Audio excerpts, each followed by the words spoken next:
और आज विश्व हिंदी दिवस मनाया जा रहा है काउंसलेट में। तो ये डीवी सिंह जी की तरफ से और विकास जी की तरफ से बहुत ही अच्छा एक प्रयास है, जिसमें सारे हिंदी भाषी लोग एकत्रित हुए और बड़ों ने ही नहीं बल्कि बच्चों ने भी अपना योगदान दिया और अपनी कविताएं सामने रखी, प्रस्तुत की। तो इस तरह मेरा मानना है कि इस तरीके के प्रयासों से हम हिंदी को सुरक्षित रख सकते हैं और उसका संरक्षण कर सकते हैं और आगे बढ़ा सकते हैं, क्योंकि आज जैसा हमारा देश का हाल है, लोग जर्मन, स्पेनिश और फ्रेंच सीखने जाते हैं और हिंदी को उतना महत्व नहीं देते हैं। तो ये उस हिसाब से बहुत ही अच्छा प्रयास रहा है और हम सब इसकी सराहना करते हैं। धन्यवाद। विश्व हिंदी दिवस के अवसर पर आज भारतीय कौंसलेट ने हिंदी कहानी, कविता प्रतियोगिता का आयोजन किया।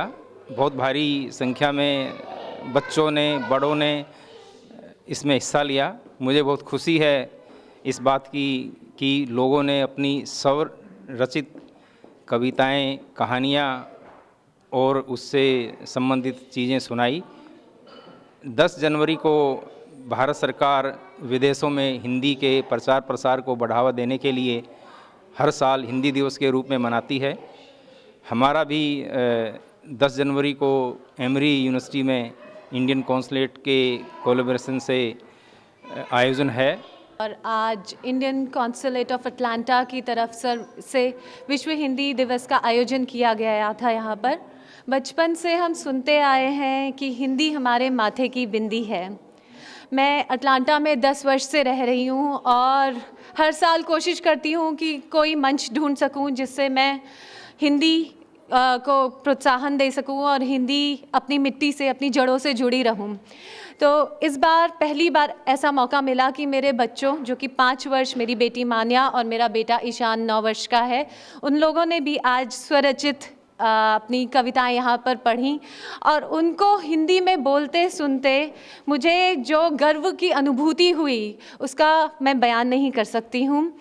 मैं आशा करती हूँ कि ऐसे आयोजन भविष्य में होते रहेंगे और नई पीढ़ी को ऐसे मौके मिलते रहेंगे जहाँ पर वो अपनी सही जड़, अपनी जो उनकी असली जड़ें हैं उनसे जुड़े रहें, और हिंदी से जुड़े रहेंगे तो कहीं ना कहीं अपने राष्ट्र से, अपने भारत से जुड़े रहेंगे। जय हिंद। और आज मुझे और मेरी बिटिया को यहाँ पर हिंदी कविता पढ़ने का मौका मिला।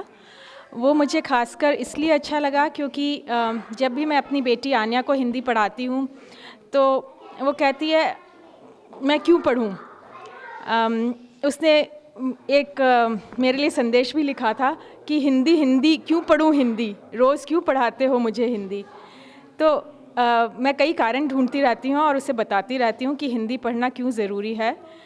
उन कड़ी में अब एक कारण यह भी जुड़ सकता है कि देखिए आपको कौंसलेट में कविता पढ़ने का मौका मिलेगा और ये वाकई एक बहुत प्रेरणा की चीज़ है बच्चों के लिए कि उन्हें यहाँ आकर अगर पढ़ने के लिए कुछ मिलता है तो वो घर जाकर कोई सी कविता याद करते हैं और इसी के कारण वो हरिवंश राय बच्चन और हमारे कितने ही नामी कवि हैं उनसे परिचित हो पाते हैं, क्योंकि यहाँ की पढ़ाई में तो उस चीज़ की थोड़ी कमी है।